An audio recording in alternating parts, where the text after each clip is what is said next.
Everyone, test quiz में आज आपका स्वागत करते हैं। आज मैं आप लोगों के लिए लेके आया हूं दो चरों के रैखिक समीकरण का अगला लेक्चर। जैसा कि हमने पिछले लेक्चर में देखा था, प्रतिस्थापन विधि के बारे में पढ़ा, विलोपन विधि के बारे में पढ़ा और हमने सीखा समीकरण कैसे बनाते हैं। फिर उसके बाद हम लोगों ने कुछ क्वेश्चन किए जिसमें दूरी और चाल से रिलेटेड क्वेश्चन भी थे और एक उम्र वाली मतलब एक आयु वाला भी क्वेश्चन था जो कि बोर्ड एग्जाम में आपका आता है। उस तरीके के क्वेश्चन को हम लोगों ने सॉल्व कर लिया है। आज हम लोग एक नए टॉपिक पे जाएंगे। इस टॉपिक का नाम है कि समीकरण निकाय के हल के प्रकार। मतलब समीकरण निकाय अगर कोई दिया हुआ है, दो समीकरण दिए हुए हैं, उनके जो हल होते हैं उनके प्रकारों के बारे में पढ़ना है, वो किस किस प्रकार के होते हैं। ठीक है, तो चलिए आइए देखते हैं कि पहला प्रकार क्या होता है। सबसे पहले तो हम लोग एक समीकरण निकाय मान लेते हैं। ठीक है, हमारे पास एक समीकरण निकाय है, उसको हम लोग यहाँ पर एज्यूम करते हैं। माना कि एक समीकरण निकाय है हमारे पास a1x plus b1y is equals to c। क्या ये एक रैखिक समीकरण है? हाँ, बिल्कुल ये एक रैखिक समीकरण है, क्योंकि इसमें देख सकते हैं आप x और y के घात में सिर्फ एक ही है, स्क्वायर भी नहीं है और क्यूब भी नहीं है। ठीक है, इसीलिए ये एक रैखिक समीकरण है। यहाँ पर हम लोग इसको C1 एज्यूम कर लेते हैं। 1 इसलिए लिखे हैं क्योंकि हमको दो समीकरण चाहिए। ठीक है, समीकरण निकाय मतलब हमको दो समीकरण चाहिए। दूसरा समीकरण हम लोग एज्यूम करते हैं a2x plus b2y is equals to c2। कुछ इस तरीके से आप लोगों को दो इक्वेशन एज्यूम करना पड़ेगा। ये इसलिए एज्यूम कर रहे हैं ताकि हम लोग समीकरण निकाय के प्रकारों को समझ सके। ठीक है, तो एक समीकरण हम लोगों ने मान लिया a1x plus b1y is equals to c1 और दूसरा समीकरण हम लोगों ने मान लिया a2x plus b2y plus is equals to c2। ठीक है, ये समीकरण हम लोगों ने मान लिया। अब पहला कंडीशन देखते हैं। पहला कंडीशन क्या होगा? अगर मैं a1, पहला कंडीशन देखते हैं, a1 divided by a2 is not equals to b1 divided by b2। अगर मैं यहाँ पर x, a1 क्या है?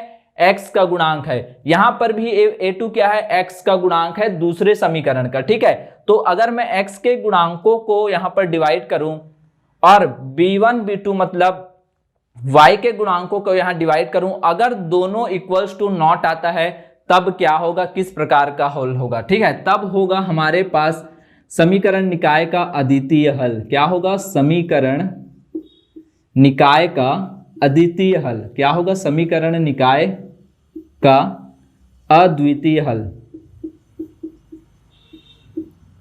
समीकरण निकाय का अद्वितीय हल होगा मतलब सिर्फ और सिर्फ एक ही हल होगा। अद्वितीय हल का मतलब सिर्फ और सिर्फ एक ही हल होगा। और यहां पर अगर हम लोग ग्राफ खींचेंगे तो रेखाएं,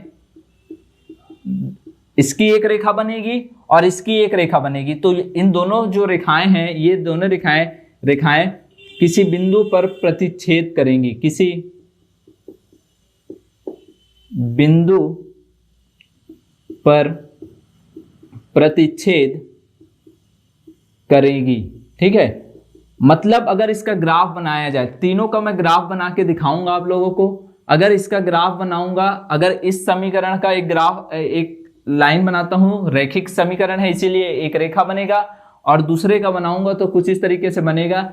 ये किसी बिंदु पर प्रतिच्छेद करेगी। ठीक है, तो अगर a1 divided by a2 is not equals to b1 divided by b2 आता है तो समीकरण निकाय का अद्वितीय हल होगा। और रेखाएं किसी बिंदु पर एक दूसरे को प्रतिच्छेद करेंगी मतलब काटेंगी, जैसा कि आप लोगों को ग्राफ में दिख रहा होगा। ठीक है, तो ये पहला प्रकार है, इसको याद रखेंगे अद्वितीय हल के लिए। ठीक है, दूसरा हमारा आएगा a1 और a2 को अगर डिवाइड करेंगे इज इक्वल्स टू, यहां पर आ जाएगा b1 b2 is not equals to c1 c2। अगर हम लोग दो इक्वेशन मिला हुआ है और उसका कुछ इस तरीके से वैल्यू मिलेगा, अगर कुछ इस तरीके से वैल्यू मिलेगा तो उसका क्या होगा? समीकरण निकाय का कोई भी हल नहीं होगा। समीकरण निकाय का कोई भी हल नहीं होगा, समीकरण निकाय का कोई भी हल नहीं होगा। फिर आगे देखते हैं हम लोग यहां पर, ठीक है। अब ग्राफ कैसे बनेगा, अगर इस तरीके का ग्राफ अगर इस तरीके का समीकरण मिलता है उसमें ग्राफ कैसे बनेगा, उसमें ग्राफ बनेगा रेखाएं, पहले लिख लेते हैं, रेखाएं एक दूसरे के समानांतर होंगी, एक दूसरे के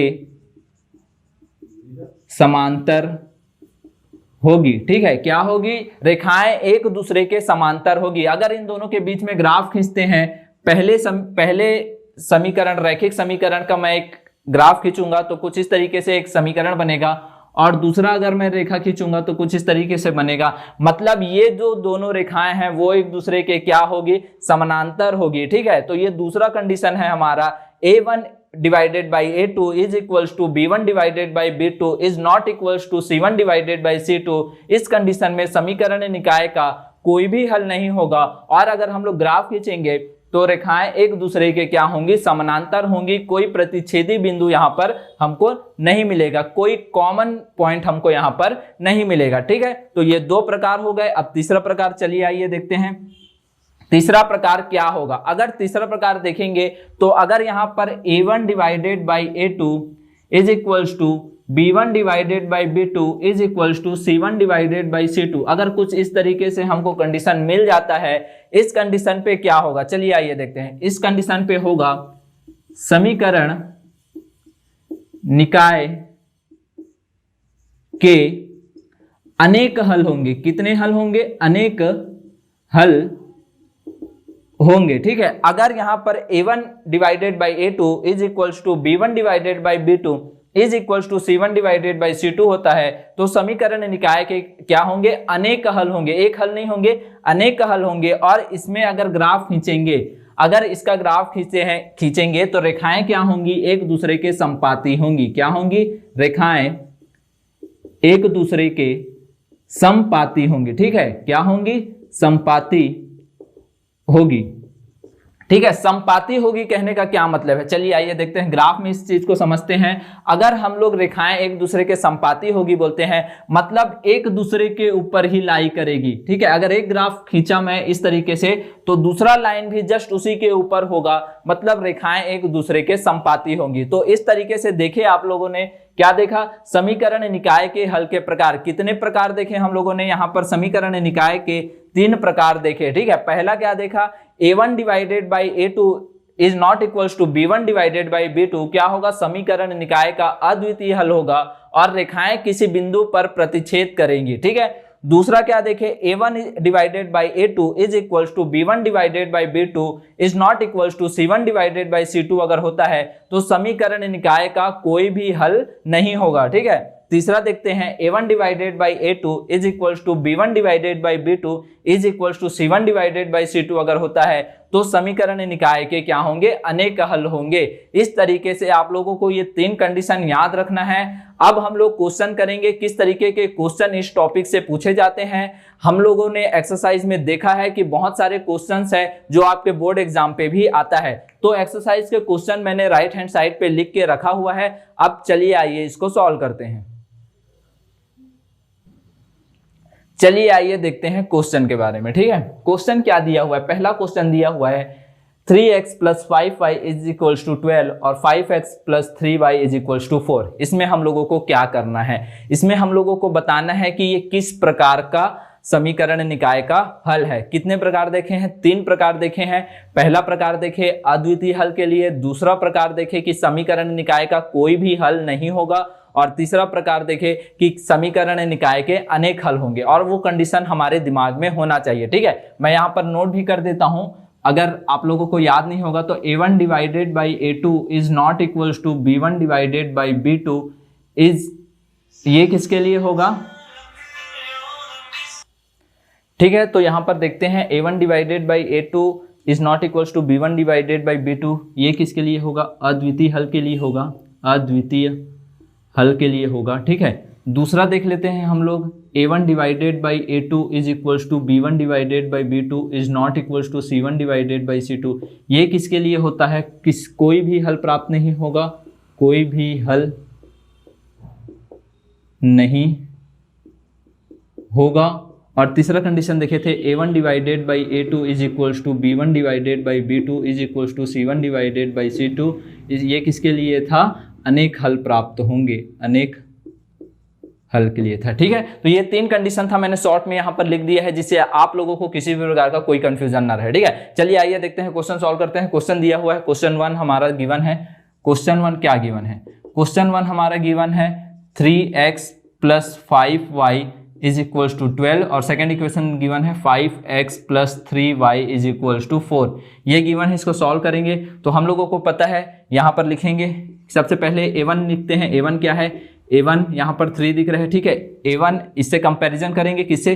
A1x प्लस B1y। ठीक है, उससे कंपैरिजन करेंगे तो A1 इज इक्वल्स टू कितना दिख रहा है, या फिर यहाँ पर लिख लेते हैं, इक्वेशन लिख लेते हैं A1x plus B1y is equals to C1 और यहाँ पर A2x plus B2y is equals to C2। यहाँ पर 2 इक्वेशन हम लोगों ने लिख लिया। ठीक है, इसका कंपैरिजन इससे करते हैं पहले वाले इक्वेशन से। तो A1 की जगह पे क्या दिख रहा है? 3, तो यहाँ A1 इज इक्वल्स टू कितना दिख रहा है? 3। B1 इज इक्वल्स टू देखेंगे तो क्या दिख रहा है? 5 और C1 इज इक्वल्स टू देखेंगे तो कितना दिख रहा है? 12। ठीक है, कंपैरिजन करेंगे, इसका इसके साथ कंपैरिजन करेंगे और इसका इसके साथ कंपैरिजन करेंगे तो ये कितना हो जाएगा? A2 is equals to 5, B2 is equals to कितना हो जाएगा? 3 और यहाँ पर C2 इज इक्वल्स टू कितना हो जाएगा? 4 हो जाएगा। ठीक है, ये आ गया। अब हम लोग देखते हैं सबसे पहले A1 डिवाइडेड बाई A2 को कंपैरिजन करके। ठीक है, तो यहाँ पर क्या देखते हैं? A1 डिवाइडेड बाई A2 निकालते हैं सबसे पहले। A1 डिवाइडेड बाई A2, ठीक है, A1 डिवाइडेड बाई A2 कितना आ गया? 3/5 और फिर निकालते हैं, sorry, A1 divided by A2 3/5 आ गया। उसके बाद निकालते हैं B1 डिवाइडेड बाई B2, मतलब इन दोनों को डिवाइड करते हैं, कितना आ गया? 5/3 आ गया। क्या ये दोनों इक्वल है? ये 3/5 है, वो 5/3 है, इक्वल है? नहीं है। मतलब ये कितना हो जाएगा? A1 divided by A2 is not equals to B1 divided by B2। और ये कंडीशन किसके लिए है? ये कंडीशन है अद्वितीय हल के लिए। मतलब हम लोग बोल सकते हैं ये जो समीकरण दिया हुआ है पहले क्वेश्चन में, इसके क्या होंगे? अद्वितीय हल प्राप्त होगा। क्या होगा? अद्वितीय हल प्राप्त होगा। और अद्वितीय हल का मतलब है ये दोनों एक दूसरे को क्या करेंगे? किसी बिंदु पर क्रॉस करेंगे। ठीक है, तो ये आपका हो गया पहला क्वेश्चन सॉल्व। इसमें बताना था हम लोगों को कि किस प्रकार का हल होगा, तो हम लोगों ने बता दिया। अद्वितीय हल कैसे चेक किए? सबसे पहले कंपैरिजन किए, कंपैरिजन करने के बाद A1 डिवाइडेड बाई A2 निकाले, B1 डिवाइडेड बाई B2 निकाले और इन दोनों को देखे तो इक्वल नहीं है, तो हम लोग यहाँ पर फर्स्ट वाला कंडीशन लगा दिए। ठीक है, ये फर्स्ट कंडीशन है, ये सेकेंड कंडीशन है और ये थर्ड कंडीशन। क्लियर है? अब हम लोग देखते हैं सेकंड क्वेश्चन। सेकंड क्वेश्चन में देखेंगे हम लोग कि किस तरीके से हम लोग इसको दूसरे प्रकार का समीकरण हल, निकाय का हल देख सकते हैं। ठीक है, तो समीकरण क्वेश्चन 2 देखते हैं। क्वेश्चन 2 क्या गिवन है हमको? तो यहाँ पर क्वेश्चन 2 गिवन है, क्वेश्चन 2 गिवन है 2x minus 3y is equals to 5 और क्या गिवन है? 6x minus 9y is equals to 15। ठीक है, इसको सॉल्व करते हैं। सॉल्व कैसे करेंगे? सॉल्व हम लोग करेंगे कंपैरिजन करके। सबसे पहले हम लोग एक स्टैंडर्ड फॉर्म लिख लेते हैं, A1x plus B1y is equals to C1 और A2x plus B2y is equals to C2। ये एक स्टैंडर्ड फॉर्म लिख लिया हम लोगों ने। इसका कंपैरिजन करना है इसके साथ, इसका कंपैरिजन करना है इसके साथ। ठीक है, A1 इक्वल्स टू क्या दिख रहा है? देखो 2 दिख रहा है। B1 इक्वल्स टू क्या दिख रहा है? -3 दिख रहा है। साइन के साथ लिखना है, -3 है तो यहाँ -3 लिखेंगे। C1 इज इक्वल्स टू क्या दिख रहा है? 5 दिख रहा है। ठीक है, और यहाँ पर A2 इज इक्वल्स टू कितना दिख रहा है? देखो ये A2 is equals to 6। B2 equals to कितना दिख रहा है? B2 इक्वल्स टू दिख रहा है -9 और C2 इज इक्वल्स टू दिख रहा है 15। तो यहाँ पर C2 इज इक्वल्स टू मैंने क्या लिख लिया? 15 लिख लिया। आ गया समझ में? सबसे पहले क्या करना है? A1 डिवाइडेड बाई A2 निकालो। A1 डिवाइडेड बाई A2 कितना आ जाएगा? 2/6, दैट मीन्स 1/3। अब निकालो B1 divided by B2। B1 divided by B2 कितना आ गया? -3 डिवाइडेड बाई -9, माइनस से माइनस कैंसिल आउट, 3 1 जा 3 3 जा, तो कितना आ गया? 1/3। ये दोनों इक्वल आ गया, मतलब ये फर्स्ट कंडीशन को फॉलो नहीं करेगा। क्लियर है? A1 divided by A2 is equals to B1 divided by B2 आ गया। या तो ये दूसरे को करेगा या तो तीसरे को करेगा। तो दूसरे को करने के लिए B1 divided by B2 is equals to C1 divided by C2 भी निकालना पड़ेगा। पहले क्वेश्चन में C1 डिवाइडेड बाई C2 क्यों निकालना नहीं पड़ा था? क्योंकि दोनों का इक्वल नहीं आया था वैल्यू, तो यहाँ पर समझ आ गया था कि अद्वितीय हल होगा। लेकिन यहाँ पर इक्वल आ गया, यहाँ पर भी इक्वल है, यहाँ पर भी इक्वल है। a1 divided by a2 is equals to b1 divided by b2। यहाँ पर a1 divided by a2 is equals to b1 divided by b2, दोनों का वैल्यू इक्वल आ गया। तो यहाँ पर c1 डिवाइडेड बाई c2 का वैल्यू निकालना पड़ेगा, इसलिए हम लोग निकालते हैं c1 डिवाइडेड बाई c2।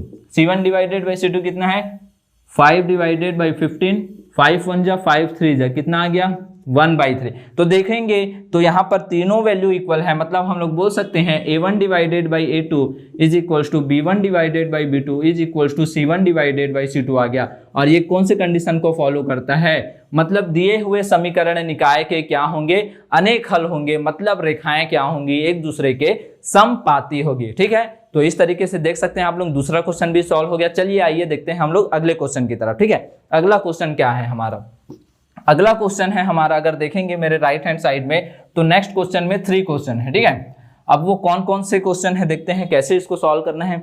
इसमें हमको गिवन है थर्ड क्वेश्चन में k का मान ज्ञात कीजिए। अब एक नए तरीके का क्वेश्चन आया है आप लोगों के लिए कि k का मान ज्ञात कीजिए। सर k का मान कैसे ज्ञात करेंगे। ठीक है, तो कुछ ना कुछ कंडीशन आप लोगों को दिया होगा जिसका उपयोग करना है, और उपयोग करके आप लोग क्या निकालेंगे, k का मान निकालेंगे। ठीक है, जैसे पहले क्वेश्चन में दिया हुआ है, थर्ड के पहले क्वेश्चन में क्या दिया हुआ है, समीकरण निकायों का कोई भी हल ना हो, समीकरण निकायों का कोई भी हल ना हो, एक कंडीशन दे दिया है और बोला है कि k का मान ज्ञात करना है। ठीक है, तो चलिए आइए देखते हैं क्वेश्चन 3 का फर्स्ट।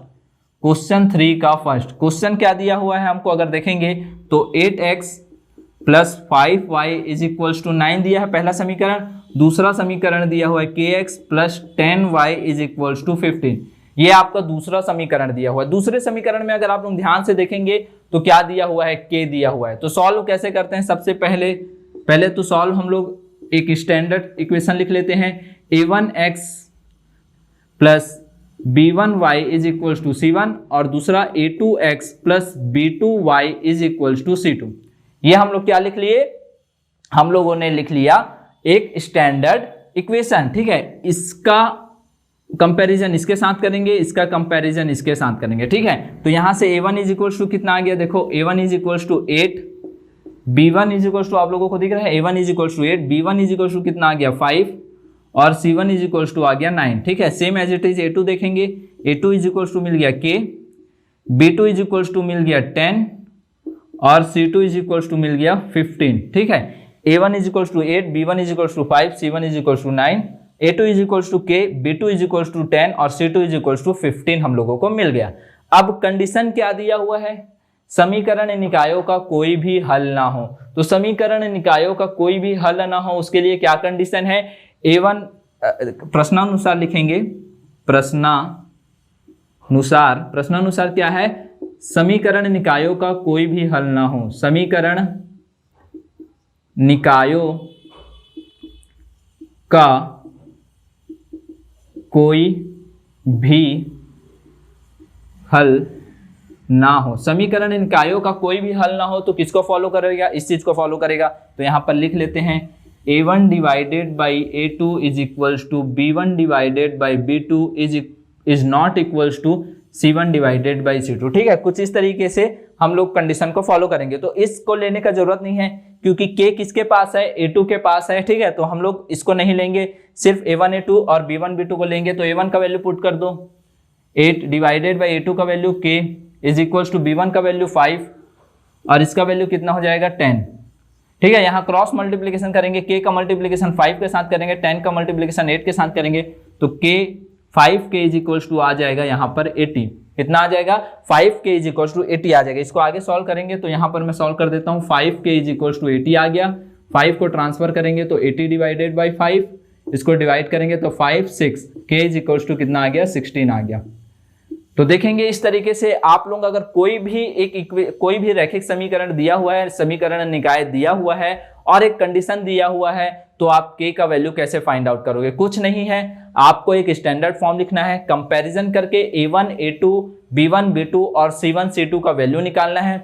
फिर आपको कंडीशन लिखना है, कंडीशन क्या बोलता है वो समीकरण लिखना है, फिर वहां से कंपैरिजन करके आपको k का वैल्यू निकाल देना है। बहुत ही इजी है, आप स्टेप बाय स्टेप सॉल्व करोगे तो आसानी से इसको सॉल्व कर सकते हैं। ठीक है, चलिए आइए देखते हैं अगले क्वेश्चन की तरफ। अगला क्वेश्चन क्या कहता है हमारा, अब है तीसरे का दूसरा क्वेश्चन जिसके बारे में हम लोग बात करेंगे। बहुत ही इजी है, आप लोग ध्यान से देखिए और उसको घर में प्रैक्टिस कीजिए, बन जाएगा। ठीक है, तीसरे का दूसरा क्वेश्चन देखते हैं क्या दिया हुआ है। इसमें भी एक कंडीशन दिया हुआ है। ठीक है, सबसे पहले तो क्वेश्चन उतार लेते हैं। क्वेश्चन थर्ड का सेकंड क्या गिवन है हमको, x minus 2y is equals to 3 और 3x plus ky is equals to given है हमको 1 गिवन है। x minus 2y is equals to 3 given है और 3x plus ky is equals to हमारा 1 गिवन है। ठीक है, अब हम लोग यहाँ पर कैसे इसको सॉल्व करेंगे।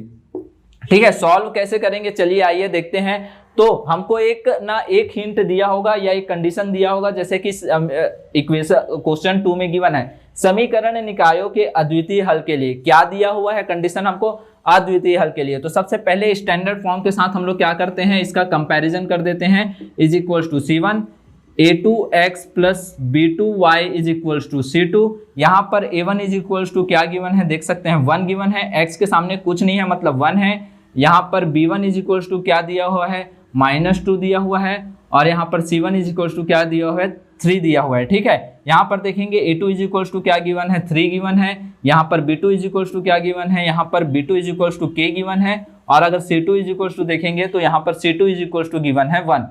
ठीक है, तो इस तरीके से हम लोगों ने सबसे पहले क्या लिखा, A1 A2 और B1 B2 और C1 C2 का यहाँ पर वैल्यू कर दिया। अब कंडीशन लिखते हैं प्रश्नानुसार क्या लिखेंगे, प्रश्नानुसार क्या गिवन है, समीकरण निकाय के अद्वितीय हल होंगे। समीकरण निकाय के अद्वितीय हल होंगे। समीकरण निकाय के अद्वितीय हल होंगे, उसके कहने का क्या मतलब है कि समीकरण निकाय के अद्वितीय हल के लिए क्या है, A1 divided by A2 is not equals to B1 divided by B2। ठीक है, ये कंडीशन गिवन है, पुट कर देते हैं। 1/3 is not equals to B1 B2 क्या गिवन है, -2/k, कुछ इस तरीके से गिवन है। इसको क्रॉस मल्टीप्लीकेशन करेंगे तो कितना आ जाएगा, यहाँ पर k का मल्टीप्लीकेशन 1 के साथ होगा तो k आ जाएगा, इसका मल्टीप्लीकेशन 3 के साथ होगा तो -2 इंटू 3 हो जाएगा। तो k इज इक्वल्स टू कितना आ जाएगा, -6। इज इक्वल्स टू नहीं आएगा, इज नॉट इक्वल्स टू आएगा। तो हम लोग यहाँ पर देख सकते हैं, यहाँ पर हम लोग आंसर कैसे लिखेंगे, k के -6 के अलावा सभी मानों के लिए समीकरण निकाय का क्या होगा, अद्वितीय हल होगा। मतलब -6 को छोड़ के सभी वैल्यू के लिए समीकरण निकाय का अद्वितीय हल होगा। ठीक है, तो चलिए आइए देखते हैं नेक्स्ट क्वेश्चन।